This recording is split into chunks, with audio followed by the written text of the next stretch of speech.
मध्य प्रदेश की राजधानी भोपाल से एक बार फिर तनाव और सियासी बहस को हवा देने वाली तस्वीरें सामने आई हैं। गोविंदपुरा इलाके में एक होटल के बाहर उस वक्त हंगामा खड़ा हो गया जब एक मुस्लिम नौजवान और दूसरे समाज की लड़की को लेकर विवाद की स्थिति बन गई। जानकारी के मुताबिक कुछ हिंदूवादी तंजीमों के कारकुनान मौके पर पहुंचे और दोनों को होटल से बाहर निकाल दिया। इसके बाद हालात तेजी से बिगड़ गए और नौजवान के साथ मारपीट, गाली गलौज और मुबैना तौर पर बदसलूकी की गई।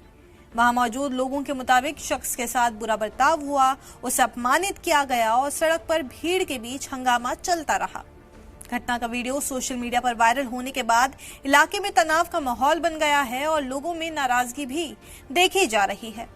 पुलिस के मुताबिक फिलहाल किसी भी फरीक की तरफ से औपचारिक शिकायत दर्ज नहीं कराई गई है और मामले की जांच की जा रही है। वहीं इंतजामिया का कहना है कि पूरे वाकये की हसासियत को देखते हुए हालात पर नजर रखी जा रही है।